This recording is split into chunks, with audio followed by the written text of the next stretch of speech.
విదర్భ మహారాష్ట్రలోని 11 జిల్లాలు. మహారాష్ట్ర విస్తీర్ణంలో 31.6%, జనాభాలో 21.3% వాటా. మరాఠీలోని విరాది మాండలికం ఈ ప్రాంత ప్రత్యేకత. చారిత్రక రాజధాని నగరం నాగ్పూర్. 45 ఏళ్ల నాటి ఈ డిమాండ్ని తగ్గించేందుకే మహారాష్ట్ర శీతాకాల రాజధానిగా నాగ్పూర్ని ఎంచుకున్నారు. బుందేల్ఖండ్ మధ్యప్రదేశ్, ఉత్తరప్రదేశ్లోని 14 జిల్లాలు. స్వాతంత్రం వచ్చాక బుందేల్ఖండ్, బాగల్ఖండ్ సంస్థానాలతో వింధ్యప్రదేశ్ ఏర్పాటైంది. 1956లో భాషా ప్రాతిపదికన మధ్యప్రదేశ్లో వింధ్యప్రదేశ్ విలీనం. రాజధాని భోపాల్. జబల్పూర్లది కూడా బుందేలీ సంస్కృతే. చారిత్రక రాజధాని ఖజురహో. బుందేలీ మాండలికం మాట్లాడే ఇక్కడి ప్రజలు 50 ఏళ్లుగా రాష్ట్రం కోరుతున్నారు. బాగల్ఖండ్ మధ్యప్రదేశ్ ఈశాన్య ప్రాంతం. మొత్తం 13 జిల్లాలు. యూపీలోని కొన్ని ప్రాంతాలు కలిసే అవకాశం. భారత స్వాతంత్రం వచ్చాక వింధ్యప్రదేశ్లో భాగంగా ఉన్న ఈ ప్రాంతం ఆ తర్వాత మధ్యప్రదేశ్లో కలిసింది. 1956లో విలీనం జరిగినప్పటి నుంచి ప్రత్యేక రాష్ట్రం కోసం బాగల్ఖండ్ పోరాడుతోంది. గోండ్వానా మధ్యప్రదేశ్లోని దక్షిణాది 26 జిల్లాలు. ఆంధ్రప్రదేశ్, ఒరిస్సా, ఛత్తీస్గఢ్, మహారాష్ట్రల్లోని మరికొన్ని ప్రాంతాలతో కలిపి ఏర్పాటు చేయాలనేది చిరకాల డిమాండ్. ఇది ఆదివాసీల రాష్ట్రం. గోండులు ఎక్కువగా ఉండే ప్రాంతం. హరిత ప్రదేశ్, బ్రజ్ ప్రదేశ్, పశ్చిమ ప్రదేశ్, కిసాన్ ప్రదేశ్. ఇన్ని పేర్లు ఉత్తరప్రదేశ్లోని పశ్చిమ ప్రాంతానికే. మొత్తం 22 జిల్లాలు. రాజస్థాన్, హర్యానాలతో ఎక్కువ సారూప్యత. మొదటి ఎస్ఆర్సీ సమయంలోనే యూపీని 3 రాష్ట్రాలు చేయాలని డాక్టర్ అంబేద్కర్ ప్రతిపాదించారు. చారిత్రక రాజధాని మీరట్. 55 ఏళ్ల నాటి డిమాండ్. 1972లో విభజన కోసం తెచ్చిన బిల్లు వీగిపోయింది. పూర్వాంచల్ యూపీలోని 27 జిల్లాలు, 23 మంది ఎంపీలు ప్రాతినిధ్యం వహిస్తున్న ప్రాంతం. బీహార్లోని మరికొన్ని ప్రాంతాలు కలిసే అవకాశం. చారిత్రక రాజధాని వారణాసి. 60 ఏళ్ల నాటి డిమాండ్. పూర్వాంచల్ ఏర్పాటుకి కేంద్రానికి మాయావతి లేఖ. మిగిలిన ఉత్తరప్రదేశ్కి అవధ్ ప్రదేశ్గా పేరు మార్చాలని డిమాండ్. మిథిలాంచల్ బీహార్లోని అధిక భాగం తూర్పు ప్రాంతాలు. 10 జిల్లాలు. రామాయణంలో చెప్పిన వైదేహి సామ్రాజ్యానికి మిథిల రాజధాని. జనక మహారాజు పాలించిన నేల. బుద్ధుడు, మహావీరుడు సంచరించిన ప్రాంతం. మాట్లాడేది మైథిలి భాష. హిందీ, బెంగాలీల సంలీన మాండలికం. 40 ఏళ్ల నాటి డిమాండ్. భోజ్పూర్ యూపీ, బీహార్, ఛత్తీస్గఢ్లోని 23 జిల్లాలు. భోజ్పురి మాండలికం ఎక్కువగా మాట్లాడే ప్రాంతాలు. ప్రధాన నగరం భోజ్పూర్. 20 ఏళ్లుగా నలుగుతున్న ఈ ప్రతిపాదనకు సంబంధించి కేంద్రానికి ఇప్పటికే వివిధ పార్టీలు లేఖలు రాశాయి. గోర్ఖాల్యాండ్ ఒకనాటి విజయ్పూర్ సంస్థానంలో భాగం. బెంగాల్ ఉత్తర ప్రాంతంలోని 7 జిల్లాలు. ప్రధాన నగరం డార్జిలింగ్. బెంగాలీలకు భిన్నంగా ఉండే నేపాలీ సంస్కృతి ఇక్కడి ప్రత్యేకత. నేపాలీ మాట్లాడే వీరంతా 110 ఏళ్లుగా ప్రత్యేక రాష్ట్రం కోసం పోరాడుతున్నారు.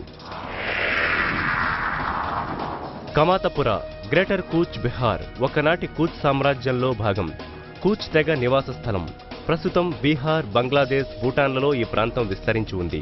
బెంగాల్కు ఉత్తరాన, బంగ్లాదేశ్కి ఆవలా ఉన్న ఈ ప్రదేశం అభివృద్ధికి ఆమడ దూరం. 30 ఏళ్లుగా ప్రత్యేక రాష్ట్ర డిమాండ్. బోడోల్యాండ్ అస్సాంలో ఉదయాంచల్ పేరిట మొదలైన ఉద్యమం బోడోల్యాండ్గా రూపాంతరం చెందింది. ఈశాన్య రాష్ట్రాల గిరిజన సంస్కృతికి భిన్నంగా బోడోలు వ్యవసాయదారులు. 4 జిల్లాల బోడోల్యాండ్లో ప్రధాన నగరం కొక్రాఝర్. ప్రత్యేక రాష్ట్రం కోసం 35 ఏళ్లుగా బోడోల పోరాటం. కోసల, కోసలాంచల్, మహాకోసల, పశ్చిమ ఒరిస్సా. దక్షిణ కోసలగా చరిత్రలో స్థానం. 10 జిల్లాలు. ఒరిస్సా జనాభాలో కోసలిది 25%. అందులో 40% ఆదివాసీలే. మిగతా వారిలో గుజరాతీలు, మార్వాడీలు, పంజాబీలు ఎక్కువ. మాట్లాడేది కోసలి లేదా సంబల్పూరి భాష. వెనుకబాటుతనానికి పరిష్కారంగా 50 ఏళ్ల నుంచి ప్రత్యేక రాష్ట్ర డిమాండ్. లడఖ్ స్టేట్ కాశ్మీర్లోని బౌద్ధుల ఆవాస స్థలం. ప్రధానమైనవి కార్గిల్, లేహ్ జిల్లాలు. మాట్లాడేది టిబెటన్ మాండలికం. లడాఖీ తమ సంస్కృతిని కాపాడేందుకు ప్రత్యేక రాష్ట్రం లేదా కేంద్రపాలిత ప్రాంతం చేయాలన్నది 40 ఏళ్ల కోరిక. పనూన్ కాశ్మీర్ కాశ్మీర్లోని మరో ప్రత్యేక రాష్ట్ర డిమాండ్. ఉగ్రవాదం వల్ల చెల్లాచెదురైన కాశ్మీరీ హిందువుల ఆకాంక్ష. కాశ్మీర్ లోయలోని హిందూ ప్రాంతాలతో ప్రత్యేక రాష్ట్రం లేదా కేంద్రపాలిత ప్రాంతం చేయాలని 20 ఏళ్లుగా కొనసాగుతున్న ఆందోళనలు. వీరి రాజధాని శ్రీనగర్.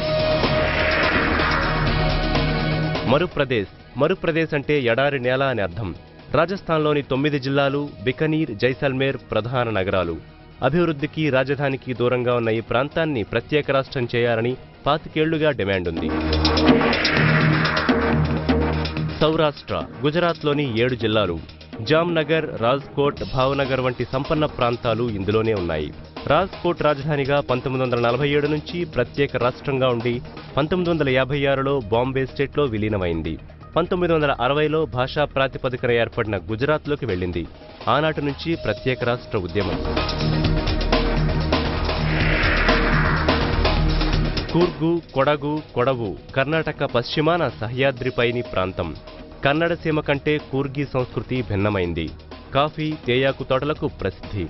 1927 నుంచి ప్రత్యేక రాష్ట్రం కోసం కొడగు ఏకీకరణ సమితి ఉద్యమం. కొడగు రాజ్యముక్తి మోర్చా ఆధ్వర్యంలో 20 ఏళ్లుగా ఆత్మగౌరవ ఆందోళనలు. వీరి రాజధాని మడికేరి. తుళునాడు, కర్ణాటక, కేరళల్లో తుళు భాష మాట్లాడే ప్రాంతాలు. దక్షిణ కన్నడ, ఉడిపి జిల్లాలు హైవ, తుళువ సంస్కృతికి ప్రతిబింబాలు. మద్రాసు రాష్ట్రంలోని ఈ ప్రాంతాన్ని 1956లో 2గా విభజించి కర్ణాటక, కేరళల్లో విలీనం చేశారు. అప్పట్నుంచి ప్రత్యేక రాష్ట్ర డిమాండ్. తుళువ సంస్కృతి పరిరక్షణకు కర్ణాటక ప్రభుత్వం ప్రత్యేక పీఠం ఏర్పాటు చేసింది. రాజధాని మంగుళూరు.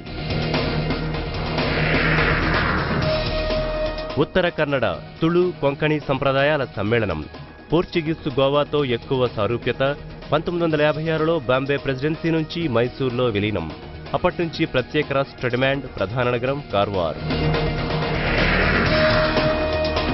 హైదరాబాద్, కన్నడ స్టేట్. పూర్వపు హైదరాబాద్లోని కన్నడ జిల్లాలు బీజాపూర్తో కలిపి గుల్బర్గా, రాయచూర్, బీదర్లు ప్రత్యేక రాష్ట్ర ఏర్పాటు కోరుతున్నాయి.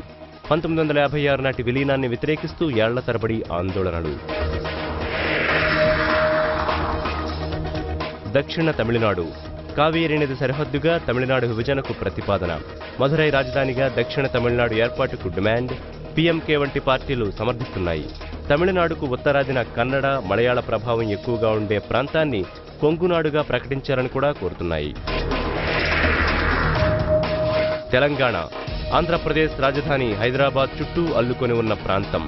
పూర్వపు హైదరాబాద్ స్టేట్లోని 10 జిల్లాలు. అభివృద్ధి, ఆత్మగౌరవ నినాదాలతో ప్రత్యేక రాష్ట్రం కోసం 50 ఏళ్లుగా పోరాటం. రాయలసీమ. ఒకప్పటి మద్రాసు రాష్ట్రంలోని 4 జిల్లాలు, ప్రకాశం, నెల్లూరు జిల్లాలు కలిపి గ్రేటర్ సీమ డిమాండ్. ఆంధ్ర రాష్ట్ర అవతరణకు ముందే ప్రత్యేక నినాదం. 1937లో శ్రీబాగ్ ఒప్పందంతో ఆంధ్ర రాష్ట్రంలో విలీనం. ప్రస్తుత ఆంధ్రప్రదేశ్ను విభజిస్తే ప్రత్యేక రాష్ట్రం వైపు మొగ్గు. అదే జరిగితే ఉత్తరాంధ్ర ప్రాంతం కూడా ప్రత్యేక రాష్ట్రం కావాలని ఆశిస్తోంది. ఇన్ని డిమాండ్ల నేపథ్యంలో రెండో ఎస్ఆర్సీ ఏర్పాటు ఆవశ్యకతని ఎన్సీపీ వంటి పార్టీలు నొక్కి చెబుతున్నాయి. సమస్య ఆంధ్రప్రదేశ్ అయినప్పుడు దేశమంతా ఈ సంక్షోభాన్ని విస్తరించడం అనవసరమని మరికొన్ని పార్టీల అభిప్రాయం. ఆంధ్రప్రదేశ్ విభజనకు ప్రత్యేక కమిటీ వేయడం బెటర్ అని సూచిస్తున్నాయి. ఏది జరిగినా భారతదేశ చిత్రపటంలో కొత్త రూపురేఖలు కనబడడం ఖాయం.